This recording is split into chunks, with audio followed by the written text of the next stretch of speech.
I'm just trying to get the live stream here. Okay, here we are. Looks like we're good. So I just want to welcome everybody to the North American Ag Roundtable. This is our second roundtable panel, cover crops, reducing tillage and regenerative agriculture. And I want to introduce Charles Lalonde, and he's the owner of CG AGREN Consulting in Guelph, Ontario. And I want to give him a huge thank you. He's been so helpful in putting this on.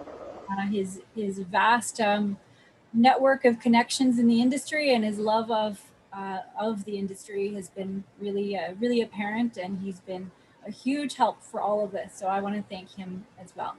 And I'll give you the floor, Charles. Well, thank you, Chrissy. I think we've got an exciting panel coming up over the next 15 minutes.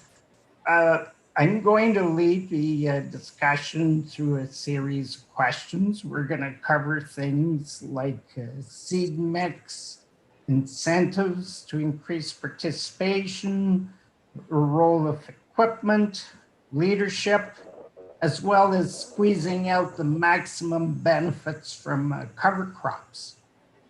So before we proceed, we're just going to go through and get each of the speakers to introduce themselves very quickly. We'll start with Sarah. Good morning, everyone. I'm Sarah Hill, editor of Cover Crop Strategies magazine, based in Brookfield, Wisconsin, USA.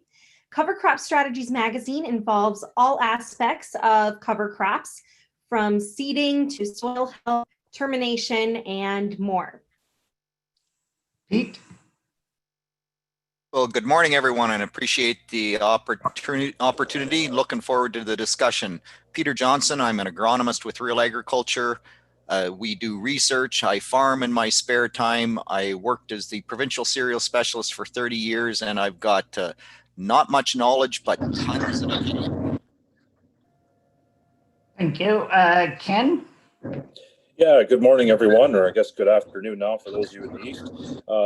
I'm Ken Currah. I'm a territory representative for BASF Canada on the crop protection side. I cover territory from London to Niagara Falls along the north shore of Lake Erie. In my past stops in my career, I've been in ag inputs retail in that trading area, and also as a seed company agronomist.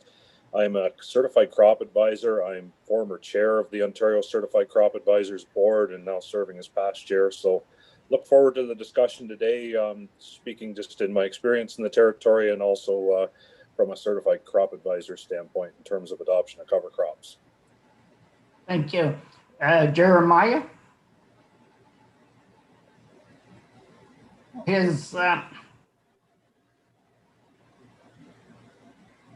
His microphone is on mute. You're on mute there. Can you unmute? Oh, there we go. I was muted. There. Sorry about that. I'm an independent crop consultant. I work in about 5 states. Started my own business, Sustainable Legacy Consulting. Worked with probably about 55,000 acres. Everything from small grains, pasture to vegetables. I'm also the soil health specialist for the whole state of Tennessee through TACD.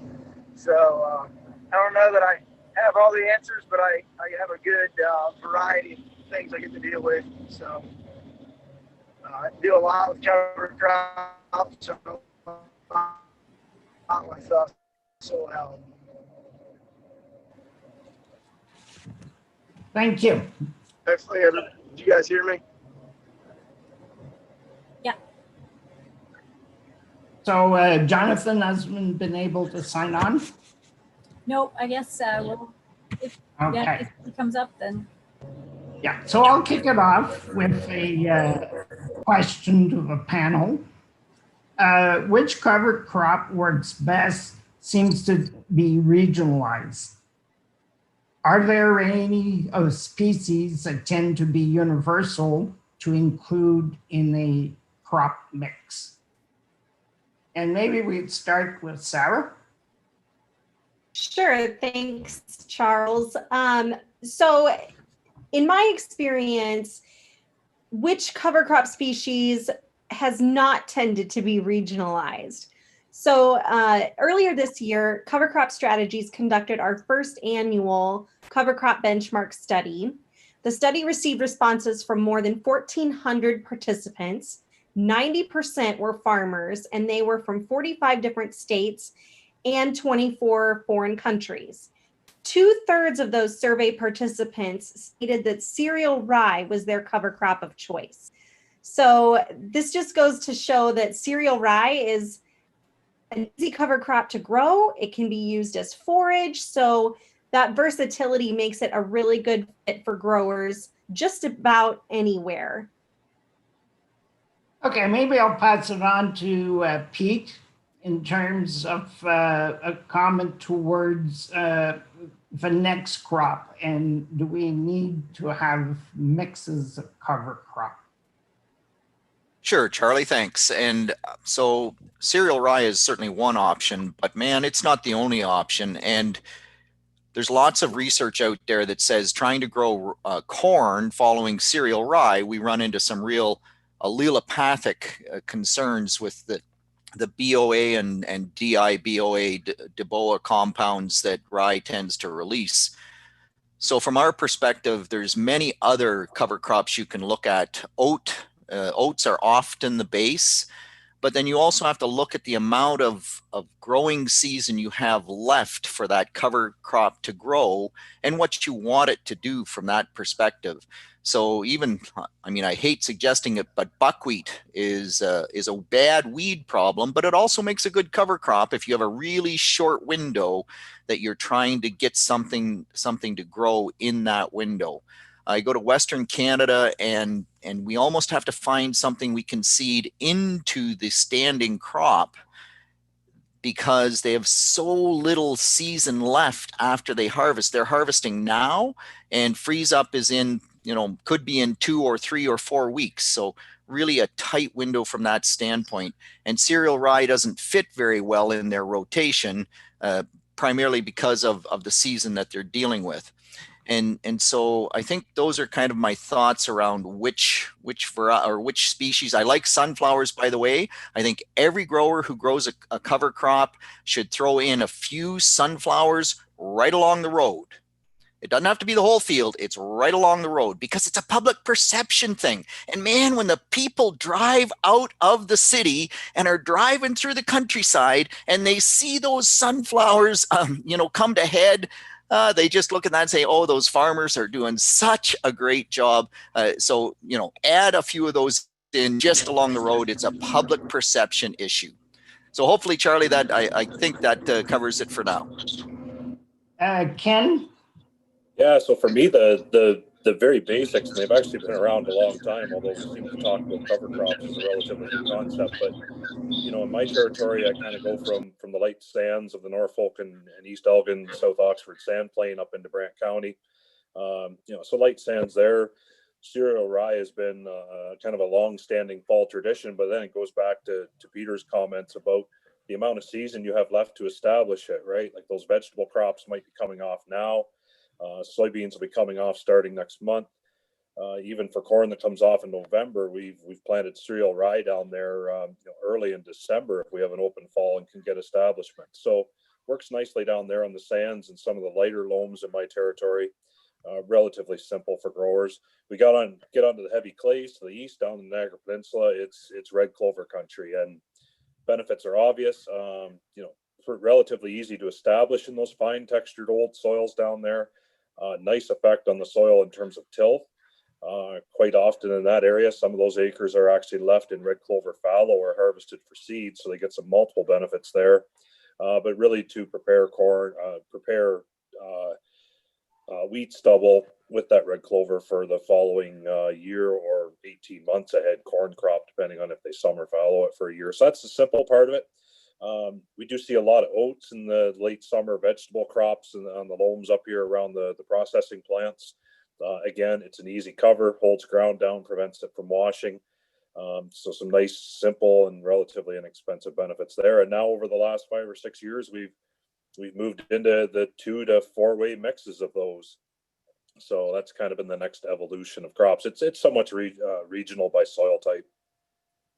Okay, thank you, Ken, and maybe we'll pass it over to Jeremiah.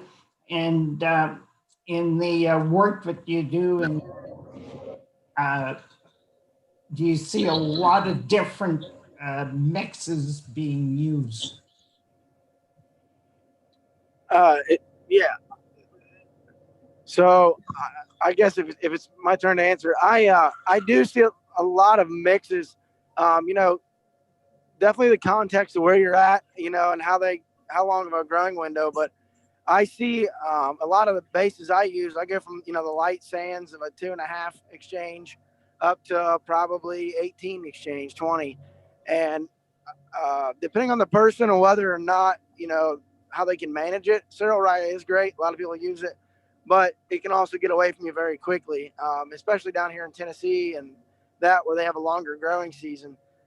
You know, getting it terminated in time in the spring. So I put a lot of my mixes. I like barley. I like black oats just because they're very available. They're not too expensive, and you know they're going to head out waist high, easy termination, and of course it makes good biomass when you terminate for that cover. I also like to have the pollinators, as he was talking. I think it's great just to bring in the biology, to keep the pollinators, whether it's buckwheat, sunflower, or whatever, on the edge of their fields, primarily by the woods. You know, you get a lot of wooded area there. You're not going to make a lot of money in your first few passes. So I like to keep that diversity. Okay, thank you. And Jonathan has joined us. So Jonathan, welcome. And perhaps you can start your statement by giving us a 1-minute intro of yourself. And then if you could talk about the crop mixes that you're involved with. Okay, sorry about that. It took me a while to get on. I'm not used to using my iPad. I'm a grain farmer on Maryland's Eastern Shore. I farm in the Chesapeake Bay region. Actually, some of my ground's right on the bay. So we grow corn, wheat, soybeans, malt barley, and some processed vegetables. So we've been using cover crops for several years. And we have, of course, a state-funded program that we've had around for many years. Mixes mostly, actually, we're trying to coop as much nitrogen as we can to keep it out of the bay. So we're using a lot of mostly wheat and barley, and clover is mainly what we're using. There's more rye used on the western part of the state than there is in the eastern part of the state. We do get a bonus for growing rye under our cost share program, but like you say, rye tends to get away from us if we can't get a burn down in the spring. Thank you. So the interesting thing is cover crops unleash the soil microbiology that functions with soil chemistry, and it creates win-win scenarios for farmers. So we're going to have more penetration on the use of cover crops.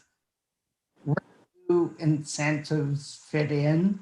And do we need any at all, or do we need better information to convince farmers that the payback is huge? Let's start with Pete. Yeah, absolutely, Charlie. So one of the things worries me most about incentives is that the grower will do it as long as you pay them that, whatever it is, $30 an acre, $10 an acre, whatever that amount is. They go to the field, they do it, but they're doing it to get the incentive. They're not really doing it to necessarily improve things the way that we want to improve them. So if we go down the road of incentives, we really have to make sure that somehow we get that benefit shown to the producer. So when we take the incentive away, they keep doing it. There's no sense just doing it for the cash. That to me makes very little sense. I hate programs where basic good agronomy doesn't drive the decision. I think this is basic good agronomy. And I think one of the real challenges is that we have to make sure we know the pitfalls when we try to promote these processes. So one of the pitfalls we've clearly found is if we try to plant green corn into cereal rye, hokey snap, and that's a 20 bushel yield hit, full stop. And the first year that came out in Ontario, we had a number of growers, particularly on the heavy clays, where they hit that brick wall and they lost maybe 40 or 50 or 60 bushels per acre because it stayed wet. They couldn't get seeds to soil contact. And so if we're going to actually go down the road of promoting this and using incentives, we also need to bring with it a package of best management practices to avoid the real disasters, because the real disasters, they hit Twitter, they hit Facebook, and that's what everybody focuses on. And it takes, I don't know, it takes at least 10 wins to negate one disaster. So incentives, do we need them? Maybe, to get people started, but what we need even more is the good agronomics to show growers that long term they are actually going to benefit out of this process. Thank you. Ken? Yeah, so one of the best lines I got from a grower I worked with a few years ago, who has since adopted cover crops and strip till or zone till for basically a corn, soybean, wheat rotation, is, like, I want to do this. We had a lot of discussions about how to do it right. So I mean, the incentive shouldn't detract from okay, are we doing this, or are we going to do it right? And the best statement I got from that particular grower, he says, this would be just such an easy decision and a lockdown decision if I could somehow just lock in my crop insurance average for 6 years or 2 rotations while I figure this out on how to do it right. I mean, that's a total hypothetical world, but it really highlighted to me what these guys are up against in terms of adoption is, for the growers, they're looking at that risk assurance aspect, and the incentive shouldn't put them in a risky position, number one, in terms of planting timing in the spring, or the ground drying out, or rapid uniform crop establishment, which is something we preach in every high yield presentation, right? They'll talk about that aspect, and the incentive shouldn't detract from that. So I agree with Peter. I don't like the incentives. If it creates some initial inertia, great. But then, it's up to us as an agronomy advising industry to show people how to do this right, and get the ball rolling down the hill for them. Thank you. Jonathan? Well, I kind of got to agree with Peter a little bit with the incentives. The farmers, they'll get incentives, and then once the money dries up, they're done with it. We're fortunate in our state, our funding source is a dedicated funding source. So, it really can't be taken away. We have, I hate to say this, we have what we deem it as the flush tax in our state. So every homeowner pays a fee, and on their septic system or their wastewater, and they 40% of that goes to upgrading the wastewater treatment plants. The other 60% goes to cover crops. So that's a dedicated funding source.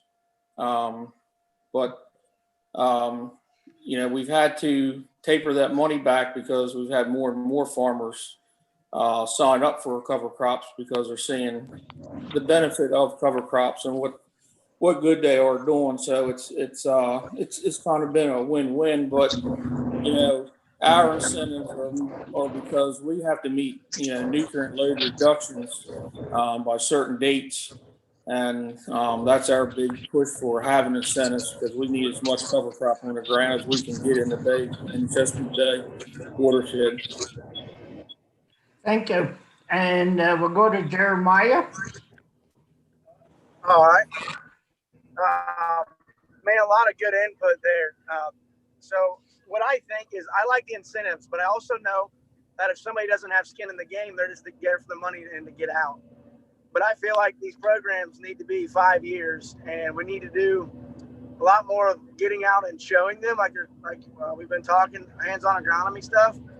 But you've really got to prove it to them. And I'm big on baselines, and not just the Melic 3 testing. But I like to do, initially get a baseline of where they're at, what they're trying to establish, look at their infiltration rates, take a shovel, look at their soils, take pictures of that, document it. And then I like to run a lot of Haney tests on what I do because it allows me to look at my CNN ratio and different things, nutrient availability. And then with that as a baseline, as they go through this program, same time every year, or maybe every other year, depending.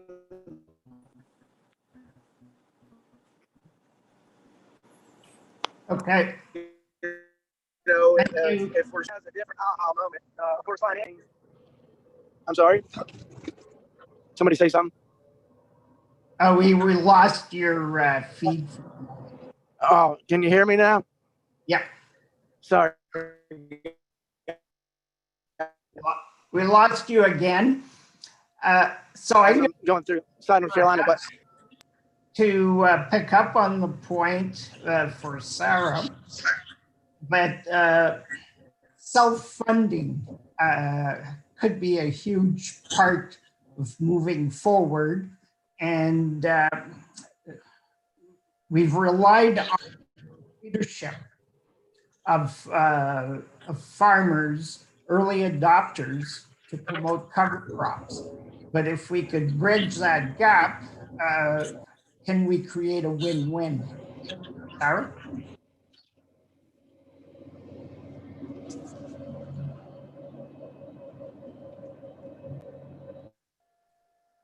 Sarah? So farmers that I've talked to about cover crops have said that more and more landowners are taking notice of their conservation practices, such as cover cropping. So I think that as we move forward, we're going to see more landowners requiring growers, particularly if they're using rented or leased land, they're going to be requiring those growers to use some type of cover crop in order to help take care of the soil.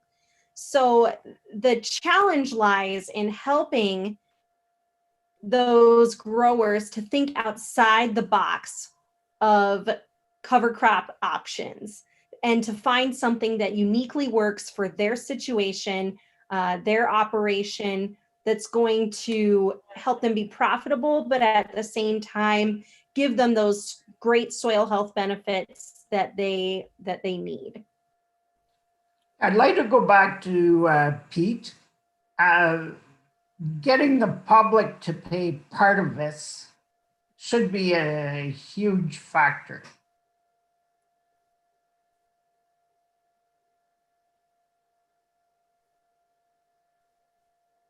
Apologies, I was on mute there for a second. I love this flush tax, man. I want a flush tax because that's a stable source of funding, and realistically, it is public good. If we can keep more nutrients out of the water, and I think that's exactly what John's talking about, is keeping nutrients out of the environment. That's a public good process. So we're doing it for the public good. So the public should pay, particularly as Ken points out, if there is a risk to the grower, then the public should pay. But man, unless you get a real environmental problem where the public is super aware and the politicians are sort of pushed into doing something about it, it's very tough to get that constant source of funding. So while I agree with that philosophy, I'm quite convinced actually that it isn't going to work for a lot of other jurisdictions that maybe aren't quite as environmentally sensitive as the area that John's in. And so if we don't have that long-term funding, then it comes back to what Sarah talked about, and we have to show the grower how it's benefiting them, and whether we do the infiltration tests that Jeremiah talked about, or however we do that, they have to figure out that it's for their long-term benefit. And there's got to be a short-term win. They got to stay in business. They have to be competitive with their neighbors who are out there willing to pay X for land rent and go for the final bushel. Man, they got to be able to compete, or we'll have a whole bunch of people that want to do the right thing but aren't in business anymore. Thank you. So I'm going to address the next question to Jeremiah. There we go. Unmute you here. Can you guys hear me better? Yes. So, going back to what I was saying before I lost signal, you have to establish a baseline with these guys. And some people got to see it with their eyes on paper, and that's numbers, looking at seeing their soil, seeing their score when they start, and then continually give back each year, as they improve, maybe give them a little bit more, maybe some more opportunity to get a little bit more funding the more they do. But then I think we have to win them over to see that. And I think that's where it's going to get back to having that baseline of Haney's, Haney tests for each field pulled, throughout the season. Because it's hard to put a dollar amount on the ability to get on a field and get off of a field faster due to the improvement of their soil. Just looking at water, that's a huge deal. And their ability to continue to grow and need less nutrients. And I think that you'll have a lot less nutrients in bulk applied. Now you're still going to add, different biologicals and things to go with it to speed it up. But I think that farmers will stay in that game when they can, at the end of the year, cross out that bottom line and see the profitability. Jonathan, we have a lot of producers that got onto cover crops on the basis that the cover crop was better than none. And many producers terminated their cover crops with the onset of winter. How do we convince them to squeeze out all of the benefits and keep that crop till seeding? Well, we seed all of our cover crops in the fall, or we'll start in September, seeding with airplanes in the standing corn or standing soybeans. And we don't terminate anything until planting. I think it's pretty simple. I mean, you're terminating them early. You're not taking up all the nutrients. Of course, I guess up in the north, you're getting up in Canada and all that. You're talking a whole different climate than what I'm farming in.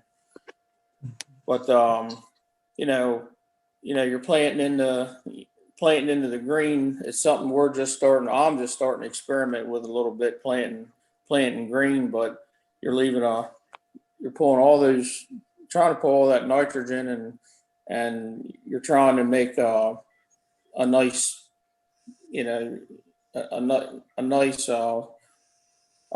bed for the next crop to grow in, suppress weeds, things like that, especially if you got any resistant weeds. I got one neighbor that he's been planting green for a long time, and he's really cut back. He's telling me he's really cut back on his chemicals.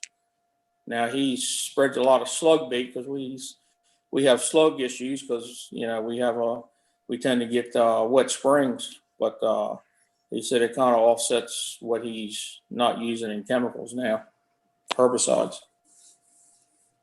Thank you. Ken, how do we get that crop till planting?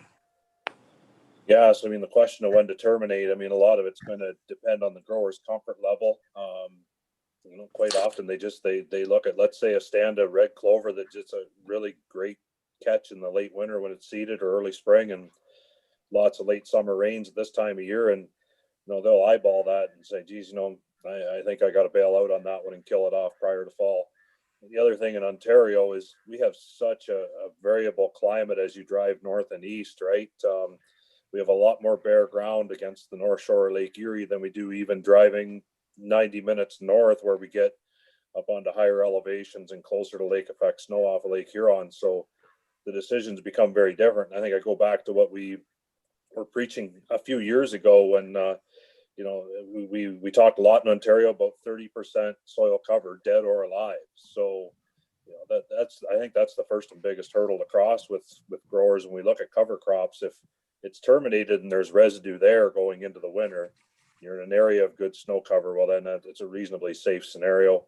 If we get into areas where the winter tends to be more open, we deal with more winter rainfall and surface runoff off of frozen or semi-frozen ground. Yeah, that living residue becomes a little bit more important. The bottom line for growers, especially the larger acre growers that they've got a lot to do in the spring. They've got, a big corn crop to get in. We tell them it needs to be planted on time, and they're basically set up to try to get across that crop in anywhere from 7 to 15 days, depending on the acreage. So they don't want to be held up in that regard, and they got to make those decisions in the fall on when to terminate. We're going to go to Sarah, and through your surveys for the magazine, what are you hearing about terminating cover crops? Sure. Well, I think it comes down to two things. First, have a plan. A lot of the cover crop growers that we've talked to have a plan in order to be successful with using cover crops. And whatever that plan looks like, it needs to work for you and your situation and be successful for your operation. The second thing is that cover crop growers need encouragement from mentors and experts like agronomists or cover crop advisors that they're working with, soil health experts, to encourage them to keep trying, even if one year it doesn't work out or the plan doesn't quite go as you've outlined it. So growers need that information and encouragement. They need to understand that having those cover crops over the winter can provide a lot of those soil health benefits like nutrient capture, moisture retention, erosion protection, some of those big things. Another thing that we also have seen in our surveys is an emphasis on that it takes a while, at least 3 years, for cover crops to start seeing those payback. And it might even take more for an individual situation. But again, find that plan, have good people supporting you, and good information to fall back on.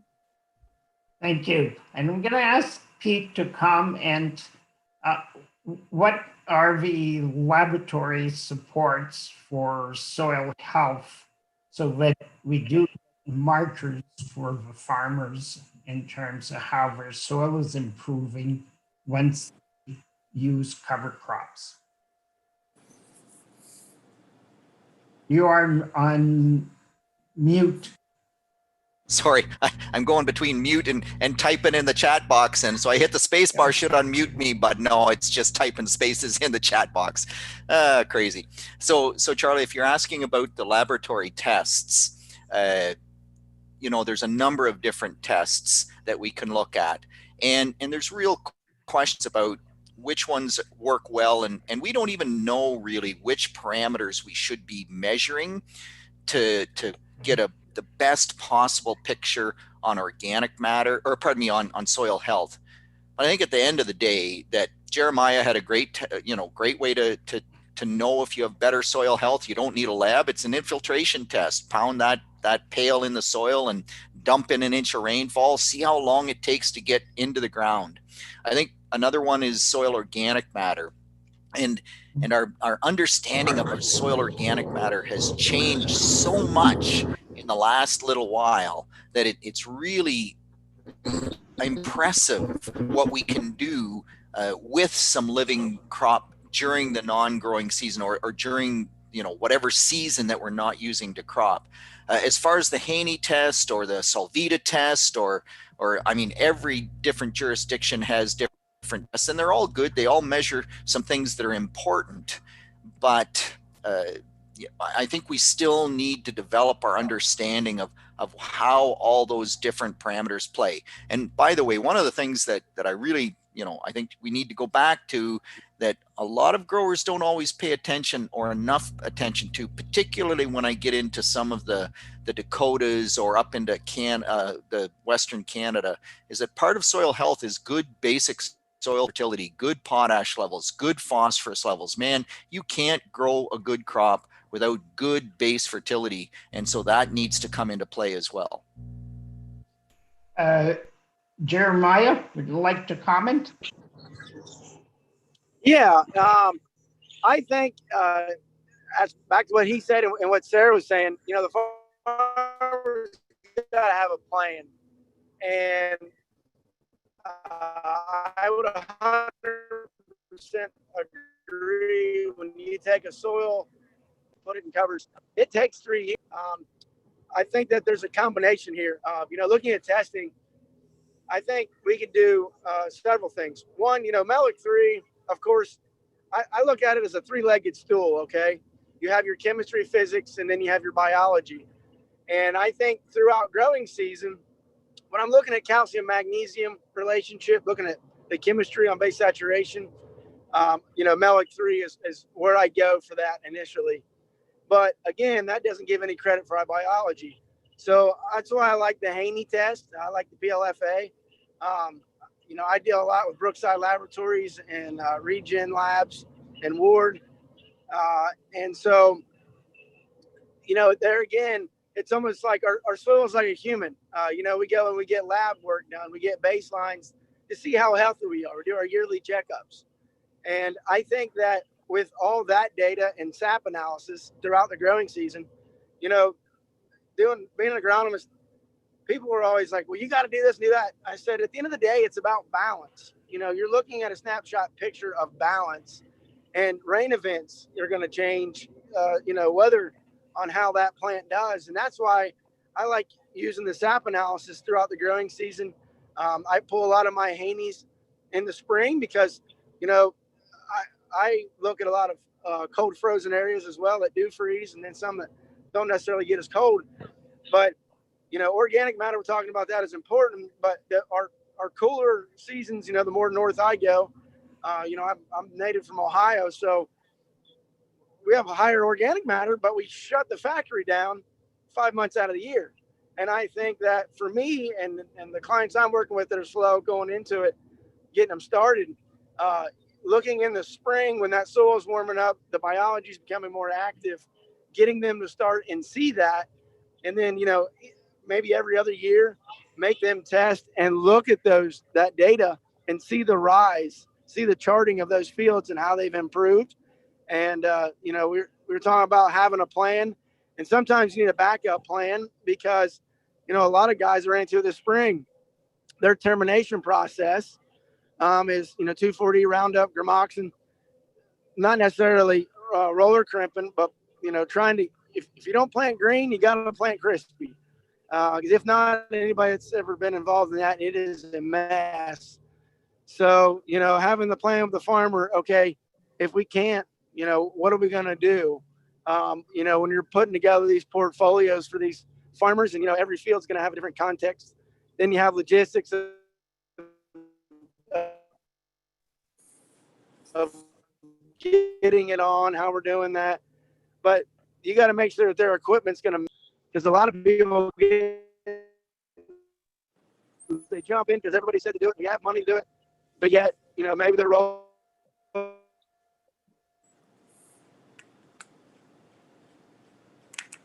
So thank you.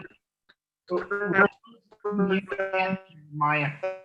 Line up with their planner, and now they've got a crisscross mess to go into. And I think there's things like that we need to get ahead of our farmers, get a hold of our clients, because a lot of times they want to jump in, but they can't do it. So Jeremiah's raised some interesting points about equipment. So I'm going to start with Ken with a very simple question. Do we rely on farm mechanics or have the equipment manufacturer delivered the goods to make it easy to grow for crops?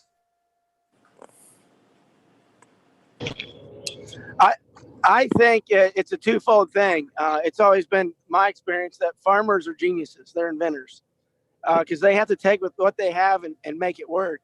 I think that the industry, the equipment makers are seeing what's working, and they're definitely wanting to get their equipment to match up to what we're doing.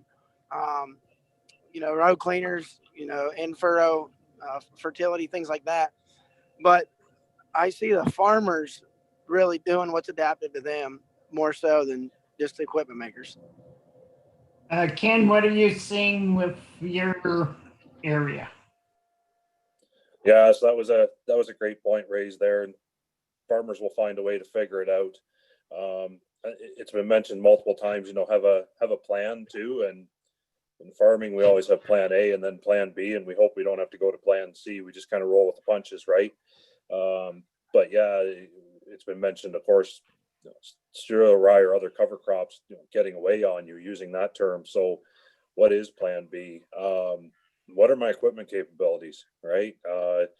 The aftermarket and retrofitting companies, when it comes to row cleaners and things like that, this is really their field of expertise, right, to help growers out.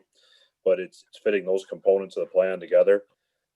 If I'm going to use something as simple as oats as a cover crop, if this gets away on me, if it doesn't terminate well over the winter with winter kill, what's my fallback position? Do I have a good enough row cleaner set up to move that residue away? If cereal rye gets away on me, how am I going to handle this excess root mass and sod-like matter that I have to deal with to try to plant this crop? So,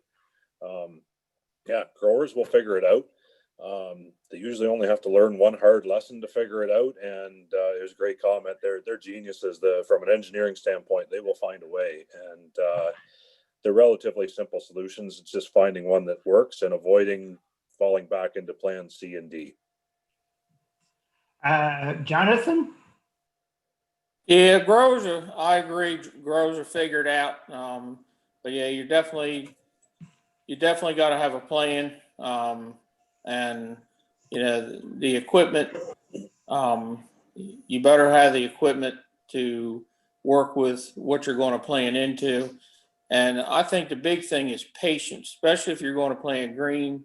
You've got to have the patience that it's not going to be the first field you go into every year. It's probably going to be one of your last. And that's one of the hurdles farmers are going to have to overcome when they're using cover crops that they're not going to terminate early, or they're going to wait to terminate when they plant it.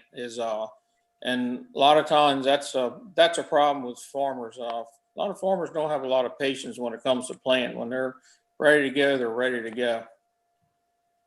I'm going to ask the following question to Peter. With crop rotations, corn, soybeans, winter wheat, or spring wheat, are there different challenges with our cover crop equipment that we have to overcome?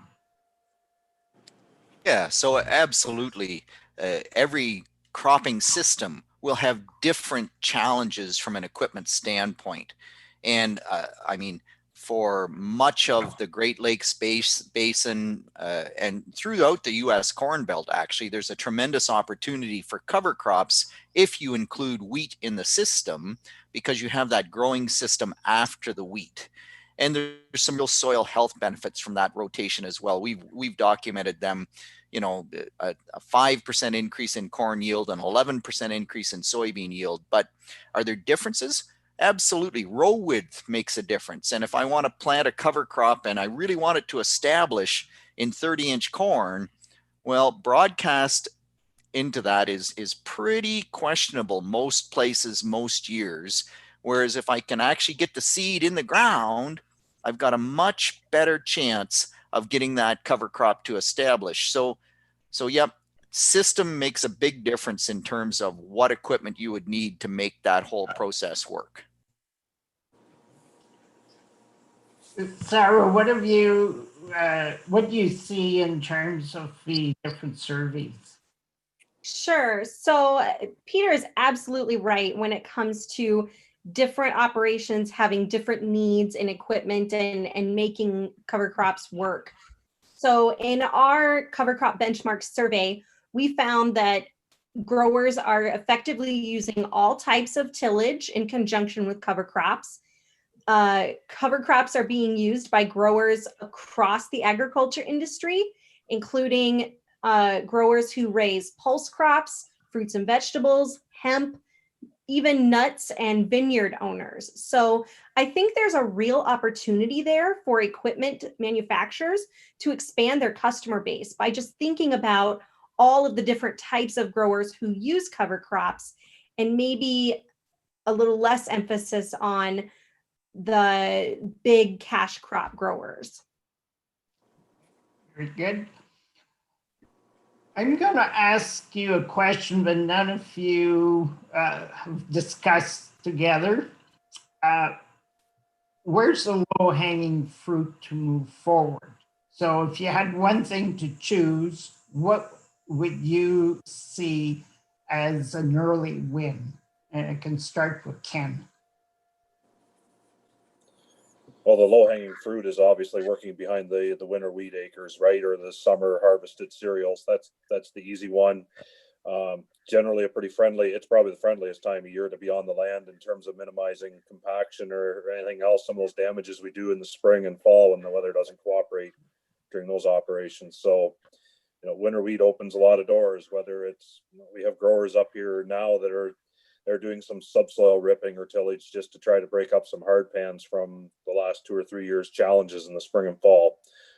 Cover crops, tiling, whatever. I mean, winter wheat just and those summer cereals open a lot of doors for opportunities to manage land for the coming rotation.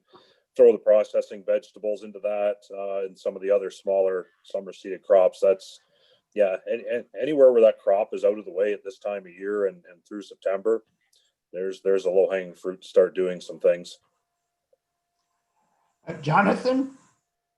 I think in my particular area is double crop beans. A lot of our guys won't put any cover crop on double crop beans, which I do all my double crop beans, and we'll either go in there and aerial seed it, or we'll run through it with a rogator with a dry box and just spin wheat or barley on it with a little bit of clover in it, just to get, because I want everything with a cover crop on it every acre, but because those in our area those double crop soybeans after wheat or barley doesn't leave a lot of cover on the ground, and it opens up to a lot of erosion. Pete? Yeah, so I totally agree with John. And as much as I'm a wheat guy, the low hanging fruit is across North America following soybeans. Because wherever we grow soybeans, as John pointed out, there is squat for soil cover following a soybean crop. I mean, maybe if you grow 140 bushel beans, there's some residue there. But even behind 60 bushel beans, we just don't have the level of cover that we would like. And soybeans have a crappy root system, so they're not doing much to hold that soil together. If we just broadcast wheat on every soybean acre exactly the way that John is doing, that's the low-hanging fruit. And I say wheat rather than cereal rye because wheat has less allelopathy. It's not as tough as rye, and there's some negatives, but winter wheat on every soybean acre, that's a pretty simple first step. Jeremiah? So I would agree. Keeping the soil covered is a huge thing. And a lot of the complaints that I hear from guys is I don't have another guy to put in the seat to plant it, to drill it. I hear a lot of that all the time. And, they want to broadcast. I said, well, that's fine. You're going to put on potash or DAP or whatever, because a lot of guys will want to get their stuff ready for corn for the next year. So I think following the beans. Now, I'm really big on 2 species. Of course, when I get my grasses in there, probably a winter wheat or triticale, whatever's cheap around there. It's got to be financially smart. But then I like to throw a lagoon in there, and it may not be a lot. Maybe it's just 5 pounds, of a lagoon in a mix. But it gets them thinking, and I think there's a mental challenge that they have to get over, getting guys to plant green and keep covered. And it'll improve the soil, real fast. I've seen a great increase on the new soils, just starting off with 2 mixed species and seeing better infiltration with just 2 species than somebody wanting to throw a bunch at it. The other side thing to that is, you know, you start broadcasting, you're not going to get the same germ in the same stand. You know, we know that there's probably going to be 65 to 70% return out of, let's just say, out of 100 pounds. If you were to broadcast that much, only 65 to 70% of that's going to germ, and it's going to depend on the seed to soil contact. So again, you know, you're asking them to put a bunch on to try to get that stand, but once they get that established and get that soil aggregate surface space to start to build, they'll, you know, that'll continue to grow with broadcast. But that's one thing I see guys like, well, I put all that on and I hardly got anything from it. And I think on a new soil and a system, you almost need to scratch the soil with something. I'm not saying big disturbance at all, but I think if you've already got a poor soil, you know, if they can broadcast, you know, at the end of the day, they all like pretty fields. So a lot of them will use a McCutcheon or use a Turbomax and just set that thing where it barely scratches. And man, the stand will be just phenomenal. I hate to say that because, you know, we don't want to disturb the soil as much as possible, but in a starting up new system, I think that's the low hanging fruit because they got to see it. Honestly, it's like an iceberg. You know, they see the top 10%. They don't, you know, think about the 90% below. They don't see that's improving. But if you can win them on that 10% of seeing that mixture of a stand, I think that'll get them hooked. Thank you. Sarah? Well, I'm going to take a little bit of a different tack than my colleagues on the panel. So in my opinion, I think the low-hanging fruit might be for those growers who maybe have livestock to start using cover crops in their pasture ground first. It would be an easy way for them to see how cover crops work in their operation, to get familiar with the different species and that type of thing. But then at the same time, they're also getting forage for their livestock at the same time. So I feel like it'd be fairly easy to transition from pasture ground once they've had a couple years to get their feet wet into using cover crops on cash crop fields. So again, a little bit different suggestion, but in my mind, I think that might be a good place to start. Thank you. And I'm going to ask Chrissy, who's been very silent since she embarrassed me with the introduction, to ask a question from the audience. Yeah, so we're right at the end here, but we have enough time for one question from the audience. And it's actually addressed to John. What prompted the flush tax? And how did government get it passed? And how did the public accept it? I think everyone's very curious about this. Well, we'll make a long story short. So we live in a state where we have 3 counties around Washington, D.C. that pretty much runs all the politics in our state. And of course, you know, the Bay is the focal point of everything, and there's environmental legislation that's coming at us constantly. So, you know, we have these loads, nutrient loads that we have, reductions that we have to meet with nitrogen and phosphorus. So, you know, fortunately, we have a strong farm bureau. We all work together with the grain producers, with our soil conservation in the state. So, you know, we said, well, we can do cover crops. We need a dedicated source. So all these wastewater treatment plants needed to be upgraded. You know, they were a big source of phosphorus and nitrogen loads into the Bay.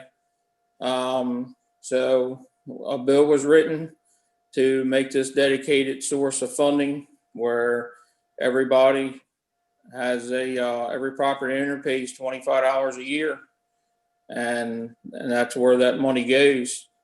Like I say, 60% goes to the cover crop program, 40% goes to upgrading wastewater treatment plants. And it's been a very successful program. So back in the late 90s, the environmental and the farming community did not work together all that well, but over the years we've come together, and we kind of figured out that if we don't work together, we're not going to meet the goals that we need to meet. And you know, I guess we're kind of the you know, we're the state that kind of carries the torch for the rest of the country as far as regulations goes. I mean, we're on the cutting edge, and it hits us first.